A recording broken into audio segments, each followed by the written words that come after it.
يقول الله عز وجل في كتابه الكريم بعد أن أقول أعوذ بالله من الشيطان الرجيم والذي قال لوالديه أف لكما أتعدانني أن أخرج وقد خلت القرون من قبلي وهما يستغيثان الله ويلك آمن إن وعد الله حق فيقول ما هذا إلا أساطير الأولين أولئك الذين حق عليهم القول في قد خلت من قبلهم من الجن والإنس إنهم كانوا خاسرين ولكل درجات مما عملوا وليوفيهم أعمالهم وهم لا يظلمون اللهم لا تجعلنا من الظالمين رب اشرح لي صدري ويسر لي أمري واحلل عقدة من لساني يفقه قولي واللهم ثبتنا عند الموت بلا إله إلا الله واللهم اجعلنا من الذين آمنوا وعملوا الصالحات وتواصوا بالحق وتواصوا بالصبر آمين يا رب العالمين.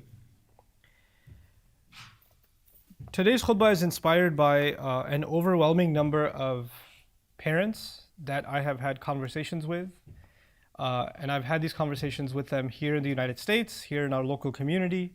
I've had almost exactly the same conversations in different parts of Europe, also similarly different parts of the Muslim world, the Arab world, even in places like Sri Lanka or Malaysia. The conversations are somewhat different, but overall they're exactly the same. And I wanted to take this opportunity in this khutbah to remind myself, because I'm a parent myself, to remind myself and to remind all the parents that are here of certain realities that Allah makes very, very clear. They're not easy realities, but they are clear realities. This khutbah is dedicated to two audiences. It's dedicated on the one hand to parents, and it's also on the other hand dedicated to their children. So those of you that are listening as parents, also at the same time listen as offsprings of your parents. Allah Azza wa Jal describes in many places the relationship between parents and children by way of example. So instead of talking about the theory of parenting, Allah gives many, many case studies of parents and their children.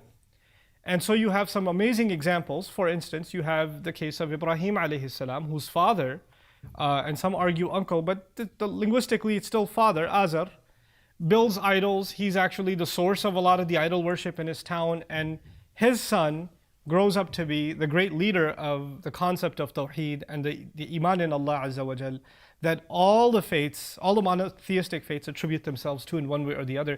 As a matter of fact, all of Islam is also called Millata Abikum Ibrahim, the religion of your father Ibrahim, right? So on the one hand, you have a pretty messed up dad in simple language, and you have an amazing son.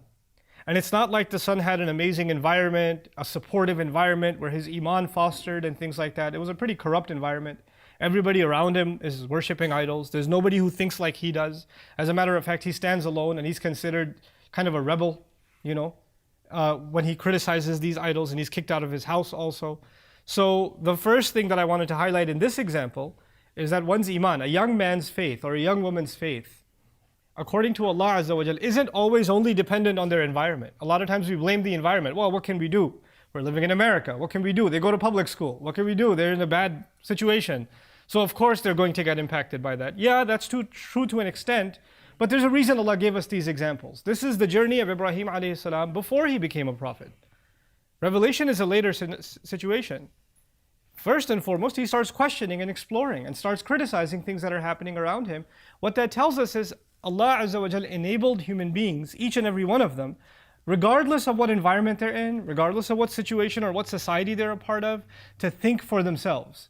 If they choose to follow everybody else and never think for themselves, that's on them. They don't get to say, well, what can I do? I was in a blinding environment. No, Allah gave you eyes. Allah gave you the ability to see for yourself.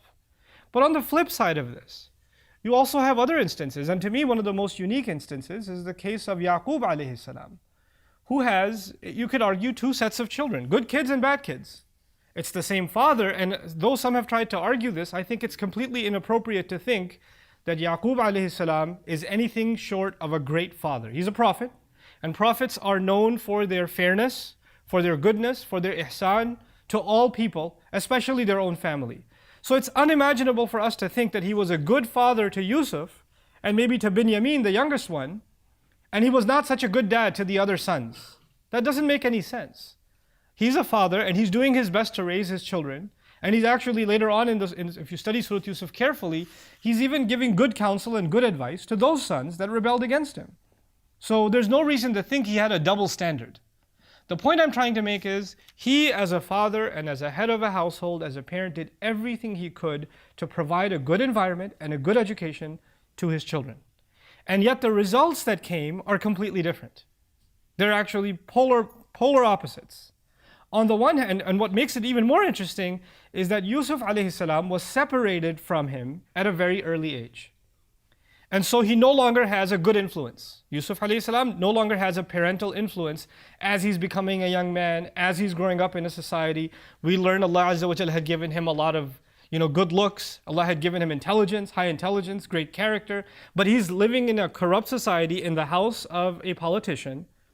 And he's basically a young servant who has no parental supervision. He can do whatever he wants, in a sense, within that sphere of his. And on top of that, later on, he was called to wrongdoing.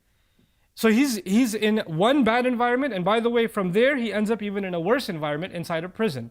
The people around you in prison aren't exactly the best of people. And so he's going from one bad environment to another bad environment. And when people are in that kind of a bad environment for a really long time, you would imagine they're going to come out messed up. Something's going to happen to them. They're going to pick up, the traits and the qualities of that sick environment that's around them. But if you and of course that didn't happen with him. He retained his pure character. But if you contrast that with his other siblings, who are actually living in the household of a prophet, they live in the best possible environment. Can you imagine? Your father is a prophet. You couldn't possibly be parented and be offered a better opportunity to be guided and to be raised right. And yet his brothers scheme and they lie and they backbite and they do these things for many, many years. And they're actually disrespectful to their father as well, for no fault of the father himself. So the point I've tried to make thus far is that you have parents, on the one hand, doing nothing, like in the case of Azar, doing nothing. And yet the product is amazing, Ibrahim alayhi salam.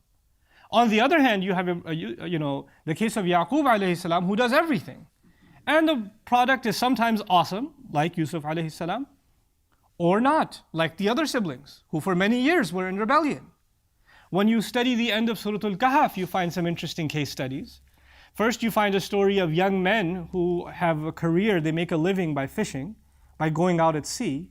But after that, after talking about young men who are trying to earn an honest living, interestingly, there are two other stories. And both of these stories are about young kids. One young boy is killed.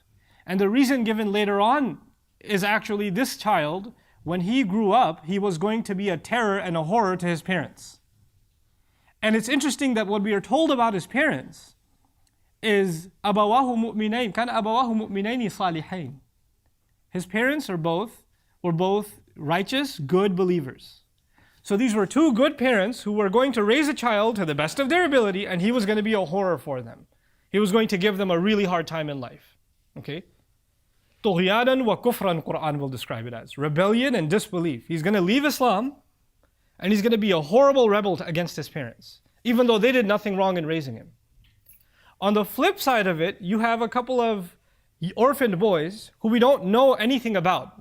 Musa alayhi salam is told to build this wall. He has no idea why he's building it. Eventually, when the rationale is offered to him, why did you build this wall?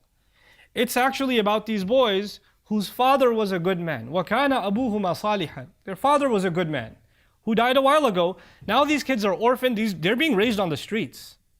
And yet Allah Azza wa Jal wants them to have a good life down the road. Like He's securing their future down the road. What I'm trying to get at is that in this life, as far as our children are concerned, we have absolutely no control. We have responsibility, but not control. And we have to understand the difference between those two things. I have a responsibility to my parents. I cannot control my parents. I have a responsibility to my children until a certain age, until they reach the age where they are answerable to Allah for themselves. When they become baligh, when they're considered adults by Allah, that means when they're standing in trial in front of Allah, Allah will not come and ask you first. He'll ask them directly, because they كُلُّهُمْ أَتِيهِ يَوْمَ الْقِيَامَةِ فَرْدًا. Everyone will come before Allah individually, all alone, nobody else. And so as we raise our kids, when they get to a certain point, our love for them doesn't go away. Our concern for them doesn't go away. Our du'as for them don't go away. Our desire for them to live a good life doesn't go away. But is Allah going to hold you responsible for the mistake they make? No. To the best of your ability, you try to give advice and then you have to back off. This is something even the Messenger of Allah understood, sallallahu alaihi wasallam. The man who had the greatest qualities in every sense of the word, the greatest husband, the greatest leader, the greatest of all prophets, the greatest father. And what does he say to his daughter? Ya Fatima bintu Muhammad. He says, Fatima, daughter of Muhammad, ittaqillah. You need to be cautious of Allah. فَإِنِّي لَا أَمْلِكُ مِنَ اللَّهِ لَكِ مِنَ اللَّهِ شَيْئًا. I no doubt will have no authority to make any case on your behalf in front of Allah. You'll have to stand on your own. I know you're my daughter, but even that doesn't get you anywhere. Even that's not enough. You're going to have to stand on your own merits in front of Allah. This is an important teaching that we need to understand. We cannot change the environment of our children and expect that they're going to come out perfect. We cannot later on start getting frustrated with them when they make bad decisions, because a lot of our kids will make bad decisions, like we made bad decisions. You and I made bad decisions too. We disappointed our parents too. They couldn't control everything we did also. We gave them a hard time too. So what Allah Azza wa Jal does in the Qur'an is He describes a scenario. And these examples that I wanted to give you was first to help me remember and you remember that our children are simply an amana from Allah, a trust given by Allah Azza wa Jal. How well did we try to raise them? Did we do our part? That's all. Nuh alayhi salam is not questioned for how he raised his son. As messed up as his son was, as rebellious as his son was, he did his part as a father. He did what he could. The rest is between his son and Allah Azza wa Jal. But that doesn't mean that we don't love our kids, and like I told you, lots of conversations of especially mothers, and sometimes fathers too, who come in pain, in tears, telling me how they raised their children. They made them memorize the Qur'an, they sent them to a Sunday school, they put them in an Islamic school, they moved from one city to another, took a pay cut, sometimes even lost their business, just so they can bring their children into a nicer Muslim community so they can have the environment. Everything was great. This kid was so respectful, so loving, so kind, such a perfect kid, you know. And all of a sudden, something happened to him, and now he doesn't pray. And he talks back to his parents. And she stays out late at night. And when you try to question them, they snap. I don't know what to do. I can't even recognize if it's the same kid. Where do I go? What do I do? And that's happening over and over and over again with hundreds, thousands, if not millions of families. Children rebelling out of control. Now, there are lots of reasons for that happening. But like I said, first and foremost, this khutbah is directed at two audiences: parents and their kids. I want to share with you this scenario, this idea that children that were raised by good parents rebelling and then completely becoming different people. Like the parents can't even recognize, I can't believe you're the same child. I've seen cases where sons have hit their mothers. They've physically assaulted their mothers. I've seen cases where children have threatened their parents, cursed at their parents, stolen from their parents, all kinds of things. How did things get to this? Or come to them and say, I don't call you anymore because I don't believe in Islam. I don't pray, I don't really believe in religion anymore, etc. And those parents are completely shattered. Not one, literally thousands of them. How does Allah describe this scenario? In a few words. Allah Azza wa Jalla says, وَالَّذِي قَالَ لِوَالِدَيْهِ. As for the one who said to both his parents, أُفِّل لَكُمَا. I've had it enough with both of you. أُفِّل لَكُمَا is not, I would not translate this as woe unto you. It's a son who's listening to advice. The mother keeps telling him, Salli, Salli, Salli, namaz par lo, namaz par lo, namaz par lo. She keeps coming to him, just pray, just pray. Can you stop doing this? Can you stop doing that? Just, come home earlier. She keeps giving him advice, and he's had it. He doesn't want to hear it anymore. So he just says, enough. Come on, stop it already. Uffil lakuma.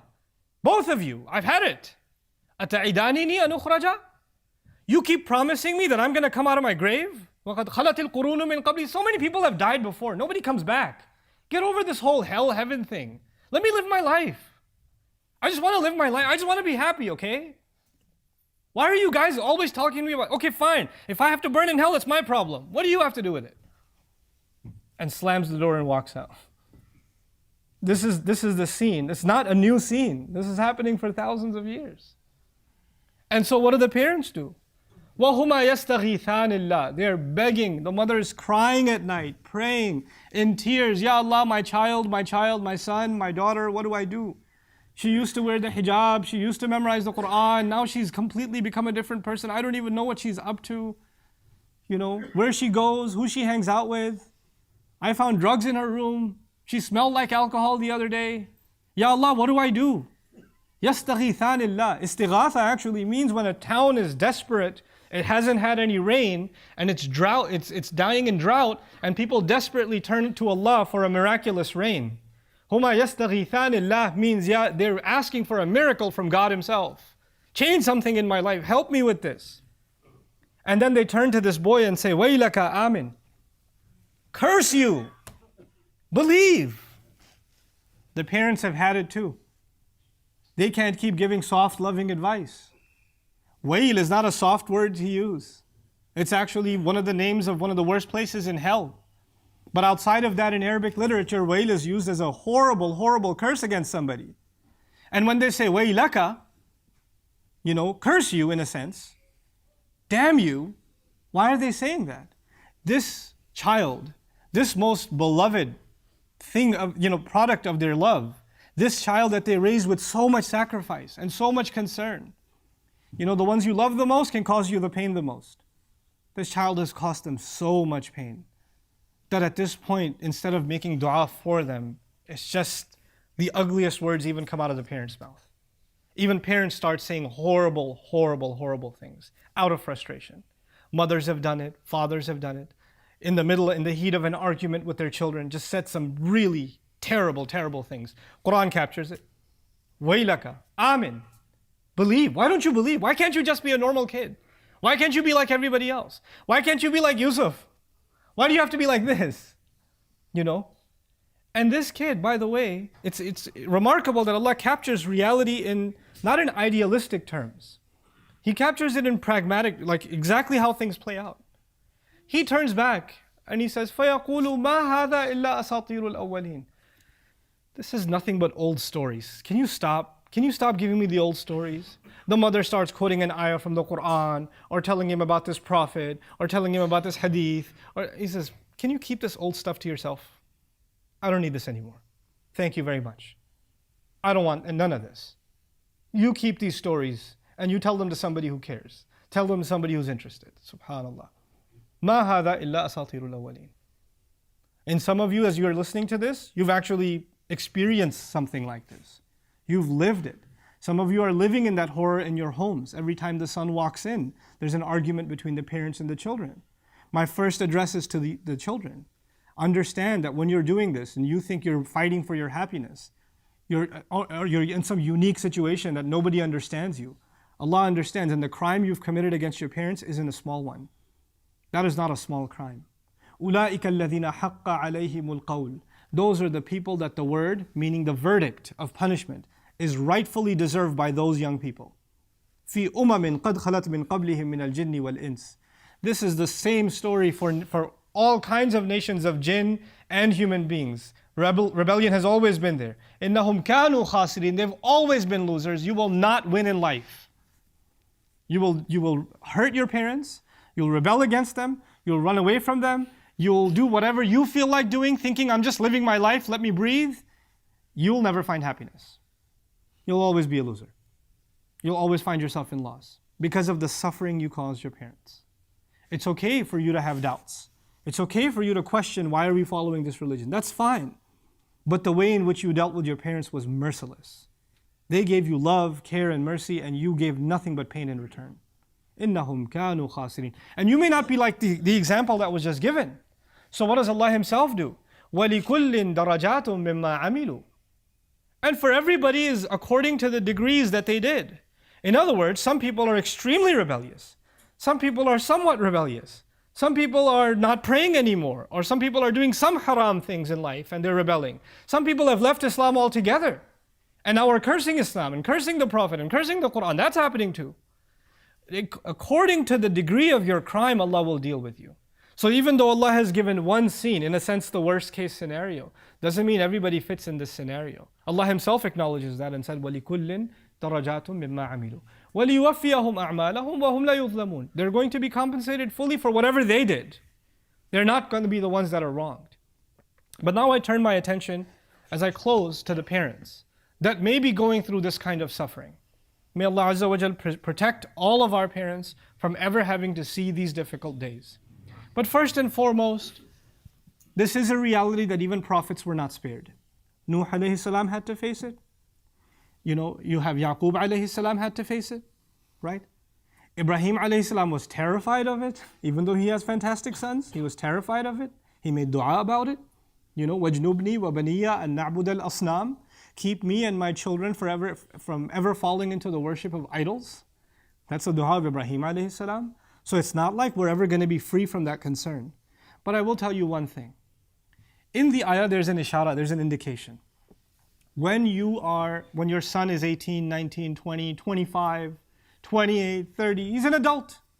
Maybe a young adult, maybe a very immature adult, maybe one that makes horrible, terrible mistakes in life, but then again, he's still an adult. And when that child, or that man or that woman is an adult, and they're making mistakes in life, what is your role? You and I have to remember the rufi al-qalam. The pen has been lifted as far as our responsibility is concerned. Our job was to raise them to the point where they become adults. Once they are adults, they are directly responsible to Allah. The more you try to control them at that age, the more you try to tell them what to do, the more you try to tell your 18-year-old, your 20-year-old, your 25-year-old to pray, pray, pray, the farther they will run from the prayer. The more annoyed they will become. They will actually distance themselves from you. They will want nothing to do with you. They will see you, the mother who loves them, but as soon as they see you, you haven't even opened your mouth, here we go, mom's going to start her lecture about prayer again. Mom's going to give me a whole talk about how I need to make tawbah, or how I need to stop talking to that girl, or how I need to stop, oh God, you know what, I'm not even coming over. I'm just going to go out. I don't want to deal with it. And the mom says, I'm trying to do da'wah. What do you want me to do? Not do da'wah? Not invite my child? Not make them better? Well, actually, the way you're doing it is making things worse. The way you're doing it is making things worse. Understand that there are two levels of the relationship you have with your children, especially when they get older. There's a spiritual relationship in which you're trying to give them advice, nasiha, counsel. That's a spiritual relationship. And then there's an emotional relationship. A mother is a mother. She loves her child. No matter if he's the worst human being on the earth, she's still going to love her child. And that child, that son, doesn't matter if he becomes 45, he still wants emotional support from his mom. He still turns to his mother for love and care. He still should feel like, no matter who turns me away, my mother will never turn me away. These two things, your role as a spiritual guide, a spiritual counselor, and your role as a mother or a father are two separate things. You have to keep those two things separate. And sometimes when our children rebel and go away from Allah, then they don't need you to be a da'i. They don't need you to give them spiritual advice, because that will push them further away. They just need you to be a mom right now. Just make them food. Don't talk about deen for a while. Don't bring it up. Because you know the last 10 times you brought it up, what happened? You should learn from your own experience. Advise the father. Don't lose your cool. Don't start complaining. The son comes home once in a month. And that 1 month, the father says, oh, you finally show up? And he says, this is why I don't come. Because you talk like this. And he walks out again. What did you gain? What did you gain? This is why you'll understand that when Yaqub alayhi salam was brought a shirt dirty with blood, and he knew that his sons were lying, he knew it. He understood that right now I can do nothing about this situation. So the words that came out of his mouth are forever going to resonate for any parent who has adult children that are out of control. فَصَبْرٌ جَمِيلٌ وَاللَّهُ الْمُسْتَعَانُ عَلَى مَا تَصِفُونَ. The only thing beautiful left now is patience. I need to demonstrate beautiful, there's such a thing as ugly patience, by the way. But he needs to demonstrate beautiful patience. He needs to keep a smile, maintain at least the emotional part of the relationship. How are you doing, son? Are you eating well? Is everything okay? Don't bring up deen. Just maintain the relationship. Why? Why am I saying that? Because shaitan will come to that foolish young man or that foolish young woman and say to them, your parents hate you. They always criticize you. They're always nagging you. They're always lecturing you. Forget them. Live your life. Get away. They don't love you. If they loved you, would they talk to you like this? And he or she are going to go far and far and far away. Your job as parents now, perhaps more difficult than the waking up in the middle of the night and changing their diapers and taking them to the hospital when their fever spikes at 2 a.m, and taking care of their school and getting them ready and all those exhausting years that you had. That was actually easier. What you're being asked to do now is much harder, to demonstrate beautiful patience. And maybe to find other sources to give them advice, not you. Maybe somebody else needs to talk to them. The worst thing you can, by the way, sometimes our children, they're programmed at a certain age, and you and I were like this too. You'll take advice from anyone except if it comes from your father.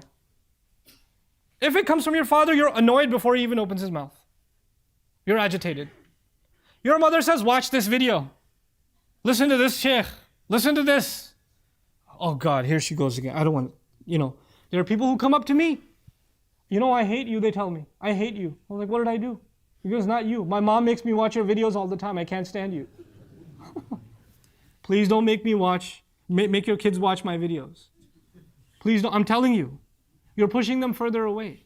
It doesn't help. You can't shove religion down their throats. Just be a parent. Just be a parent. As painful as it is, as rebellious as they've become, they need something else from you at this point. And so I leave you with the following. Even with Luqman, who's probably the longest passage on parenting in the Qur'an. There's no other place in the Qur'an that deals with the subject of parenting as exhaustively. And that's brief, but the case of Luqman, radiallahu anhu. But look at how Allah Azza wa Jal describes it. Just one part of it. إِذْ قَالَ لُقْمَانُ لِابْنِهِ وَهُوَ يَعِظُهُ. There's lots of conditions. When at the very moment when Luqman said to his son, while he was in a position to counsel him. In other words, Luqman doesn't just give his son lecture after lecture after lecture. He finds the right time, the right opportunity. He thinks of a strategic opportunity and then brings up, Ya bunayya la tushrik billah. My son, take Allah seriously. Don't do shirk with Allah. He doesn't just throw that lecture on his son constantly. There's actually a haliyah wa huwa ya'iduhu suggesting he was very strategic. If that opportunity presents itself, well and good. If it doesn't, then take your time. Be patient. Parents that are in this audience already know. You've already had many conflicting arguments and discussions. You've already had fights where somebody stormed out of the house or yelled and screamed or slammed a door. You already know that if you're going to have that conversation start again, it's going to end up the same way. Be smart about it. Don't walk into that same trap again.